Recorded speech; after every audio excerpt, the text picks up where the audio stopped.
Welcome to the PowerCat Podcast, the original K-State sports show. Here's your host, Tim Fitzgerald. Welcome to the PowerCat Podcast. I'm Fitz. Get something in my throat. That's Gills. We're going to talk football today, Kansas State football, mostly, I imagine. I haven't seen the questions as normal, and this is the Questions Podcast. Folks at Wabash Station on GoPowercat.com get to ask the questions. Everyone gets to hear the answers. And if you're not subscribing, you should be. You just should be. You should be. We're sorting out a lot of stuff over there. But this week, Gills, we're gonna overflow with podcasts.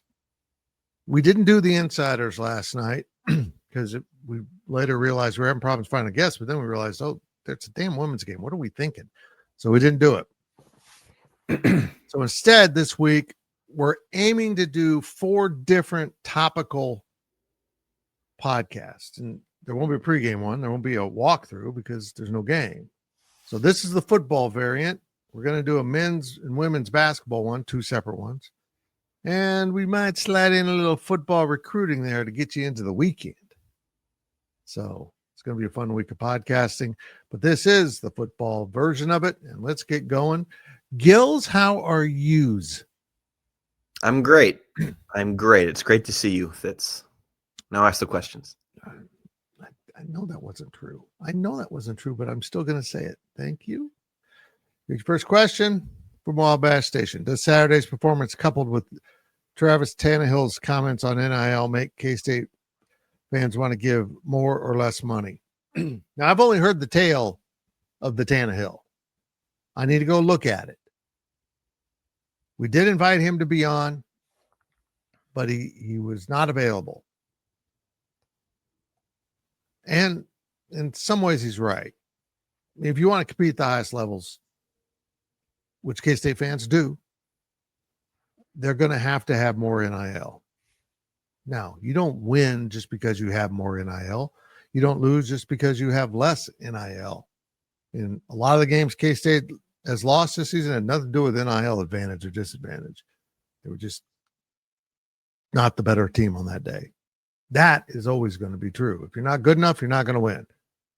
But also it's true that if you're really good and you have a bad day, you're probably still going to win. And K-State has to improve, but everyone, from what I'm seeing now, people are offended by Chris Kleiman talking about the goal being a Big 12 championship, and they want it to be a national championship. Which I'm going to be really blunt.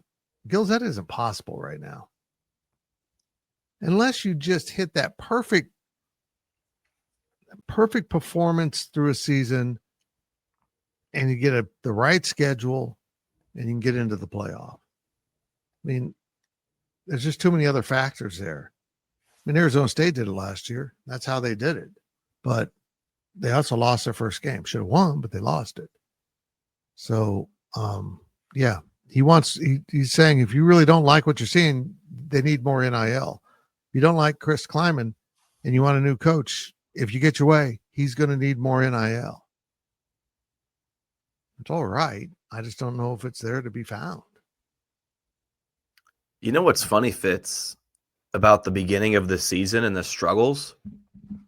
Kansas State, if you go out and get just in a bidding war for a player and they want to come to Manhattan for the money, a lot of K-State's issues early on this season would have been exacerbated with players not giving effort just because they're here for NIL. And you hinted at that earlier, but Tannehill's comments, I know he put on X, if everybody, 50,000 fans, right, everybody that's in attendance for the game gives $50 a month, there's $30 million in your NIL budget. And that's the ballpark that Texas Tech is in. So, group think, Fitz, I don't know if you've learned about that in school back in the day, but can you get everybody to do that is the real challenge. At the end of the day, you're going to need your big dogs to step up, right?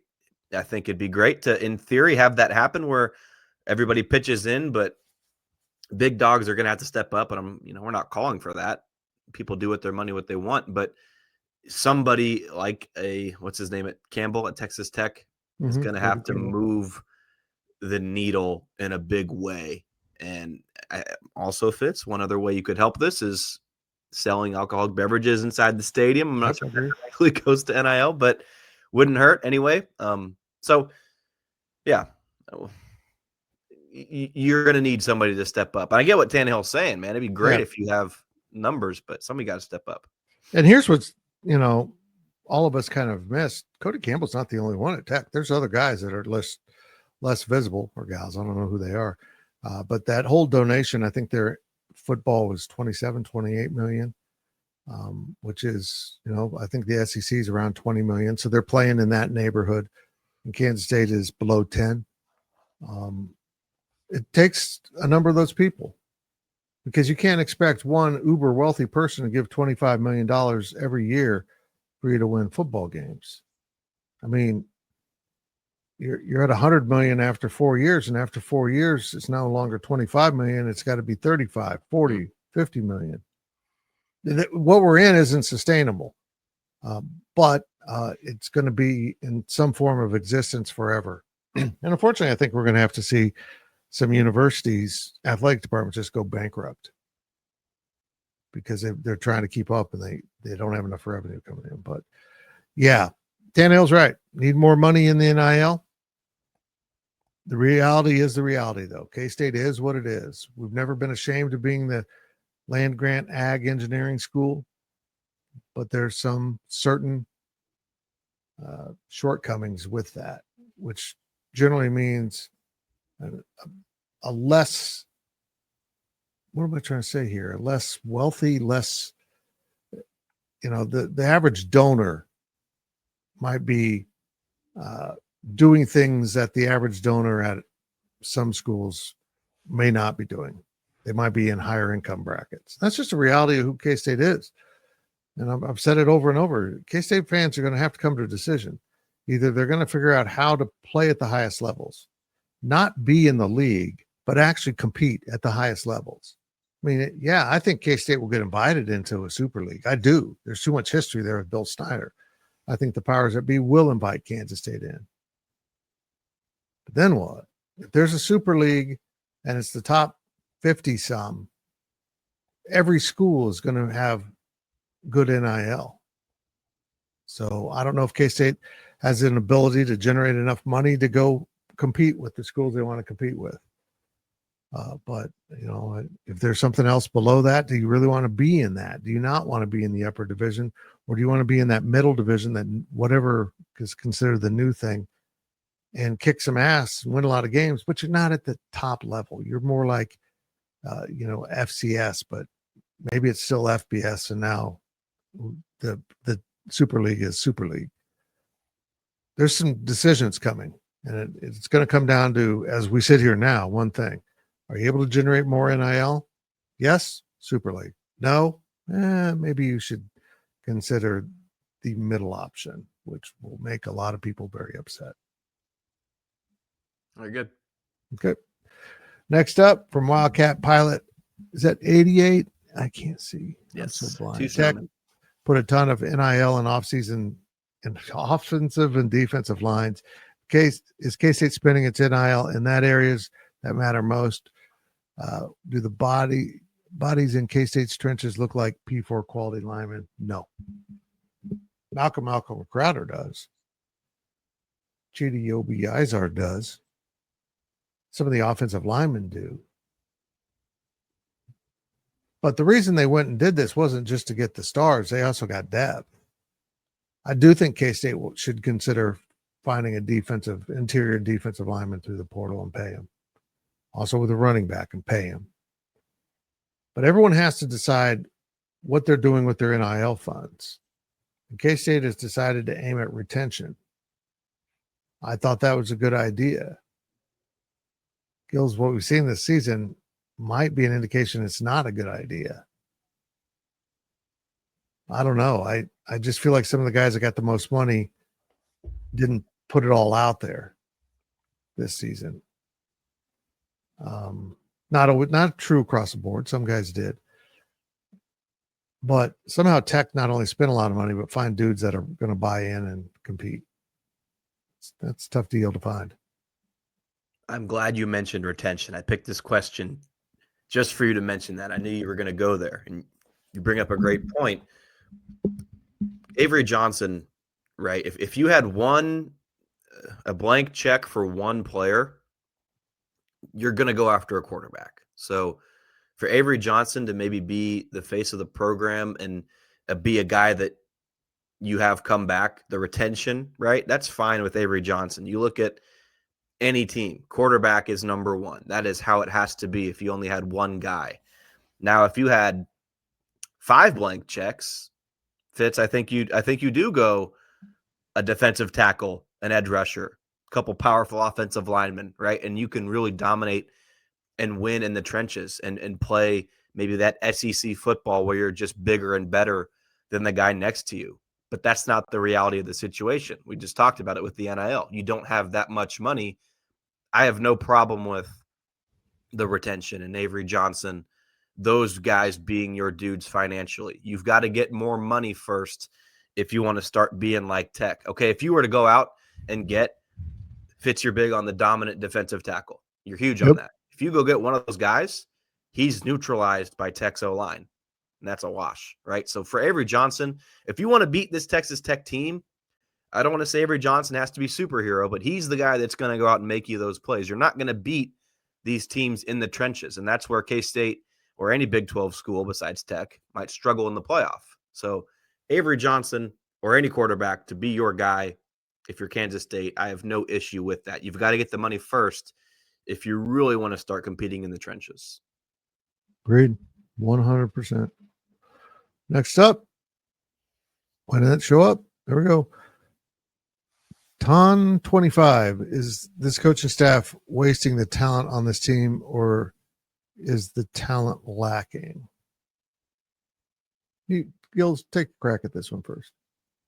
Early on, Fitz, we had this debate all throughout the struggles of 2025. Right. Is this team talented or not, right? I mean, right now, Kansas State didn't get out-talented against Texas Tech. I mean, a lot of the questions in our thread were solely about Tech and NIL in this game, right? Kansas State didn't lose it because of a lack of – I don't think talent's the right word, right? K-State lost it because it was out-physicaled and outmatched just in terms of the manpower, but is that directly talent, right? Like, who has more talent? Jace Brown, Dylan Edwards, or a beast, a Shrek down in the trenches for Tech, right? K-State might be more talented, but that's not why you lost this game. Now, early on, yeah, K-State was supposed to be a Big 12 contender, isn't there. Well, it's fair to blame the talent, but we've also had our issues with the coaching staff at times this season, especially maybe early on. So, Fitz, you deferred it to me. I was hoping you'd have a good answer because I'm just teeter-tottering here on both sides of the argument. Well, I think it's both. Yeah, it is. I don't think the coaches did much with what they have. I think they left the players to their own devices too much. The locker room leadership wasn't there. At the end of the day, whether the players play poorly or the coaches perform poorly, it's on the coaches. I mean, they're in charge of picking the players, recruiting them, and then coaching them, and then preparing them for a game. And if they're not doing all three of those things, the program breaks down. So I don't think the coaches did a good job early in the season. I don't think the players did a good job, but again, it's coaches. This was, for me, and talent may not be the right word, it was about how you define talent, I guess. I mean, can Kansas State get a Jacob Rodriguez? Yeah, and they have in the past. So I don't know. That wasn't really a NIL thing, and he's a difference maker. At the end of the day, K-State doesn't have, a King Felix or another just purely dominating player. So if they could find that, that'd be great. But that also might be the most expensive player in your roster because they're in demand so much. So, yeah, I think the shortfalls this season have been across the board. They didn't do a good job coaching what they had, but I think they also overestimated what they have. I love Ryan Davis. He plays hard. But now we've seen him in 2 games kind of be the main rush guy. He's not. I mean, if he's been the best of the bunch of practice, then the DNs were oversold. So, yeah. And we're relying on sources close to the program, and everyone felt like it was going to be a really good team. Turns out it's a pretty average team. I think it's above average, but just slightly. I think this team will probably end up 5-4 in the conference, which is notable, but it doesn't solve that Army loss. And maybe the Arizona loss isn't bad. Maybe Arizona just is better than Kansas State this season. The Army loss is the one that everyone comes back to. That's a program that literally has 0 NIL. Those are the games that Chris Kleiman has to stop losing. And he does it almost every season now. Mm-hmm. Something has to change in their system of preparation because this is becoming the norm. Why is it the norm? Particularly at home. Doesn't make sense to me. You're gonna lose games, Fitz. I mean, the reaction from the Texas Tech loss was bonkers, in my opinion. Kansas State lost as a 7.5-point dog to a good Texas Tech team. I understand the reaction from the Army game and squeaking by North Dakota. The way that K-State lost those games, that's 1,000% valid. Those are the games you have to stop losing. I don't care if you lose to a good Texas Tech team. That's the Big 12 Conference, man. That wasn't a letdown game or anything like that. Early on in the year, Tulane at home, Houston last year. Those are the games that Kleiman needs to just slash. Stop losing those games. Not a Texas Tech team that's favored by a touchdown. I was astonished how many people didn't know Texas Tech was supposed to be good. Now, look, everyone said, but you didn't pick them first in the Big 12. No, because we didn't know if it would work. Right. Nobody had ever really done this before. So, yeah, there was more caution about Texas Tech's pathway to being good than Kansas State's, because Kansas State's fits the mold of what's been successful. And we're now seeing the game's evolution speed up, I think, because now everyone that can get the money is going to do what Tech did. It's going to accelerate the spending. It's going to bust the budget of a lot of schools. It's not an ideal situation for Kansas State. But, yeah, I don't know. I just think Tech is an outstanding football team with its starting quarterback. Oh, they lost a game. Yeah, they played on the road to the defending conference champions at night with a backup quarterback. Yeah, they lost. But that was a dogfight if you watch the game. Arizona State, in some ways, was fortunate to get out of there with the win, despite playing against the backup quarterback. K-State got the full meal deal. They got the quarterback and everyone else reasonably healthy. The quarterback was enough healthy. Baron Morton was good enough, but they protect him. It's hard to get to him. And K-State did shoot itself in the foot and lost this game. It was frustrating. The fourth downs, struggles. I mean, what was it? 5 total turnovers. Yes, of course, Kansas State lost this game, and it's frustrating the way it happened. But there's no shame in losing to Tech. No, I'm with you. The overreaction was weird to me. Claws out, balls out. Is it just me, or is Kleiman starting to alienate the fan base with Weber-S type excuses? Nah, I don't think it's anywhere close to that. But here's the quandary that coaches are in. When the team's not playing poorly, you're asked about what's going wrong, and when they say, well, we got to be better at running back. Oh, it's all the running back's fault. I mean, that's how people react. You ask them a question about, how players are playing, and when he's had his moments. He tries not to do it, but it's inevitable. There's reality here. Dudes need to go play. I mean, yeah, it's up to the coaches to get them prepared, but if they're prepared massively well and someone's going through the motions, yeah, I'm okay. I don't think any of his excuses have reached Weber level even close. Because he didn't want the travel to be an excuse, and I think he discovered it actually is something.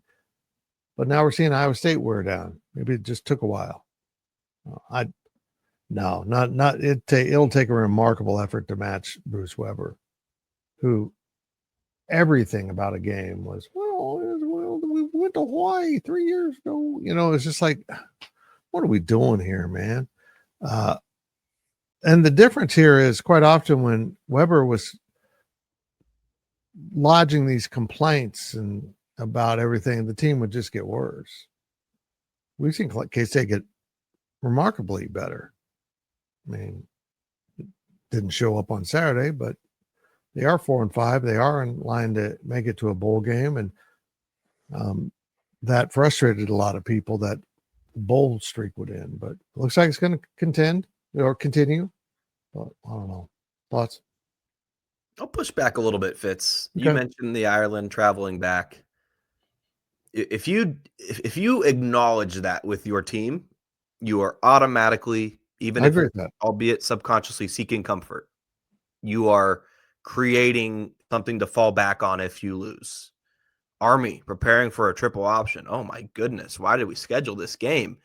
Arizona, it's going to be hot, man. Like, even if it's valid, Fitz, you're 100% correct, dude. Like, coming back from Ireland isn't easy, and playing the next week, I get that. Your body clock's all jacked up, but you can't create any sort of reason to get comfortable.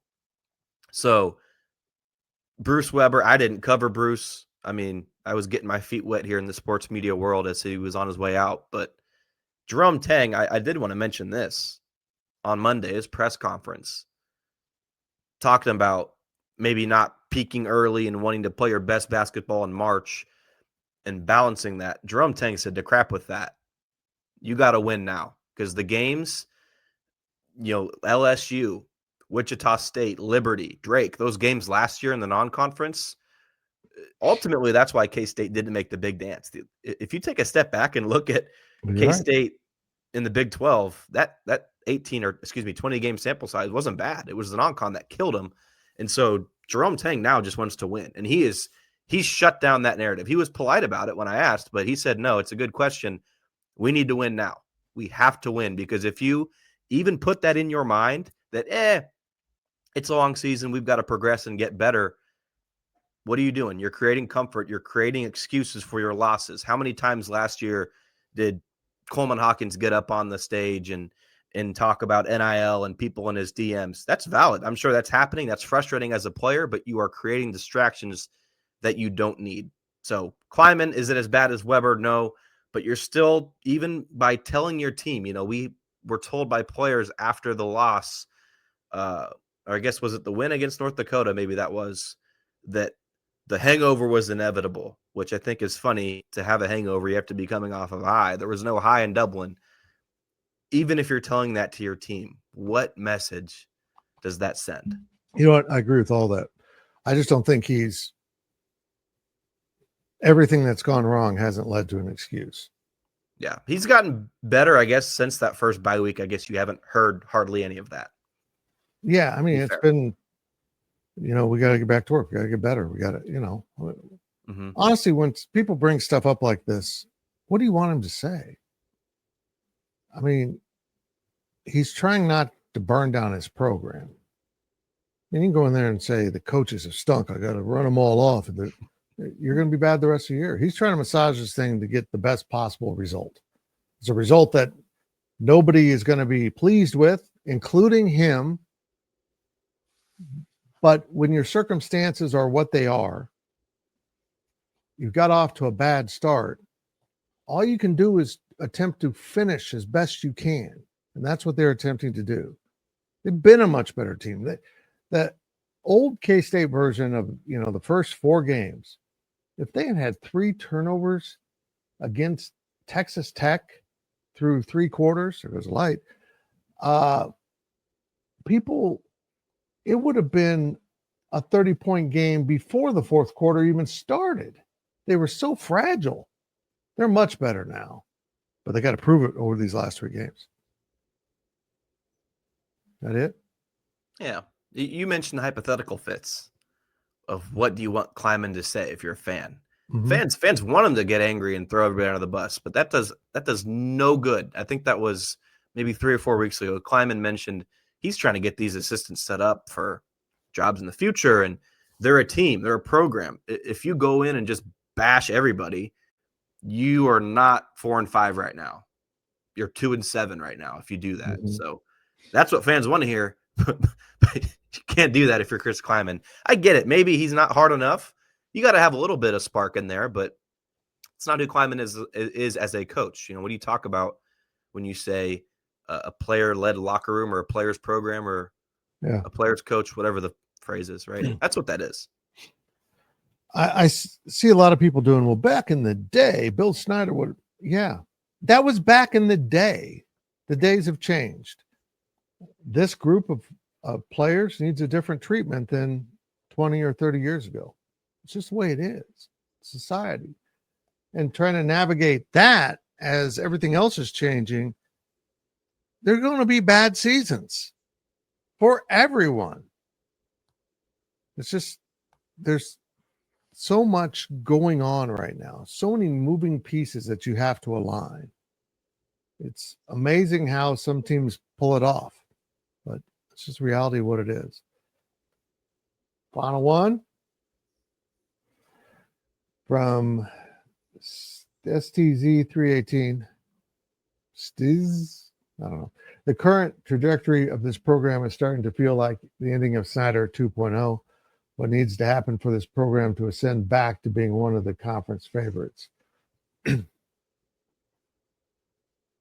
Get better players and win. Good analysis. Thanks for I listening. mean, seriously, I really don't think there's there's that much going on here. This is not a they had the play. I believe this. They had the players to win this season. Every game, and as it turns out, Texas Tech, what they did worked, and probably than that. Utah's been better than I expected. Maybe that. They should have won. They should have beaten Iowa State. They should have beaten Baylor.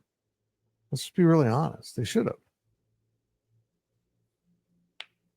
The preseason nonsense is, the non-conference schedule is troubling.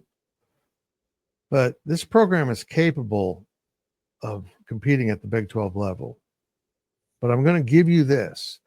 Chris Kleiman has to find a way to get more consistency out of his players.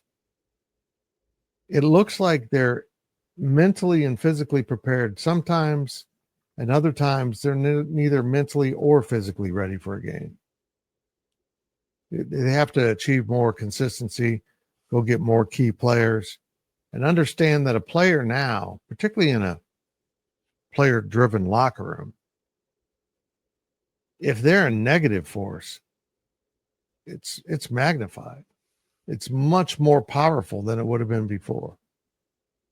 So you got to be really careful. You don't roll a stick of dynamite into the middle of your locker room, which, I don't know that specifically has happened, but you can tell by the product early in the season, something was amiss in the locker room. Anything else? Yeah, I want to bring this back up. Okay. Snyder, the ending is Snyder 2.0. Everybody knew it had to change. Change was needed. You had to go in maybe a different direction. That was, I don't want to say a unanimous or consensus, but there's people that are vocal about Kleiman and wanting him gone, but realistically, take a step back at it, objectively speaking, there's arguments on both sides.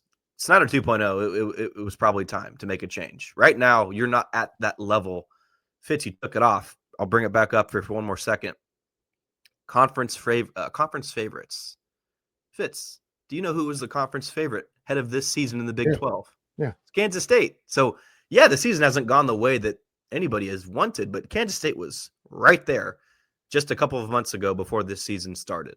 Kansas State was literally had the best odds in the Big 12 to win this league. So it's not as bad as you might see on X. I know that that's crazy to say, Fitz, because I mean everything on X is real, and that's That's all that matters, right? Is anybody on X's opinion? That's all that matters. No, it's not that bad. It's bad. It's not, I guess it's not terrible, but it's not great. Yeah. It is not the end of the world, though, like No. it was maybe in 2018, right? When we all know something had to happen. Okay. Two things here. First, there's a lot we don't say about the end of Bill Snyder's time at K-State out of respect.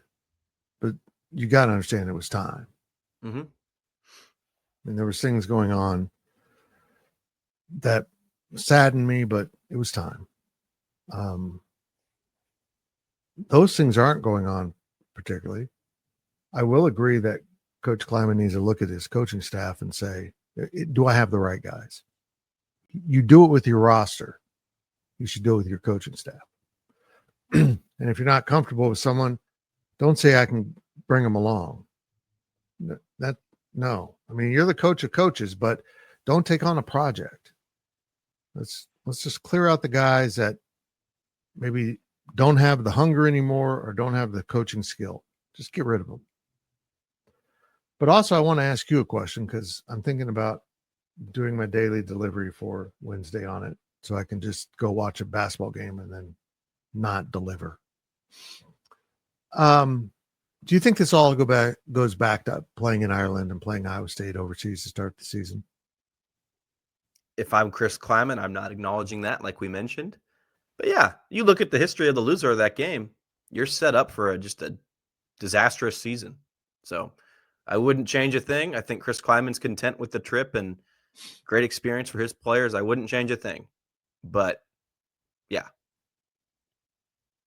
Interesting. Disagree? I'll try to sort out my thoughts on that. Okay. And DD the death out of that thing. Look at you teasing content on GoPowercat. You're doing a great job today. Yes, I'm a tease. Make sure you're subscribing to this YouTube channel. I don't want to come to your house and ask you in person because there's a lot of you that aren't subscribing. And as you said on your DD on Tuesday, you're not going to send nudes if you subscribe. So you're safe from that. Unless you want them. Unless you want them. Yeah. I haven't gotten any requests, which I personally find shocking. I'll be number one. Well, I've already. So what we're getting down to is subscribe to this YouTube channel. Subscribe to GoPowercat.com and subscribe to my OnlyFits page. Oh boy. I will say one more football thought. If there's nobody still listening, so it doesn't matter after the OnlyFits reference. Everybody clicked out of it. I could tell you're about to end it, but I said all the stuff with it's not as bad as the end of Snyder 2.0.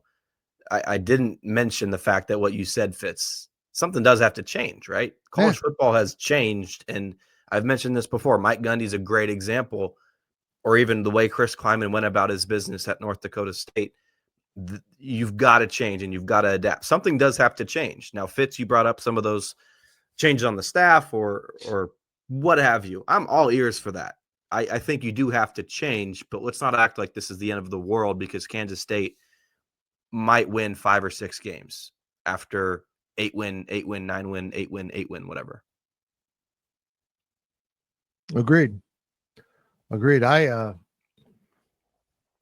I know this. If K-State wants to be in that category that this question has to be, considered conference favorite every year, the NIL is going to have to go up.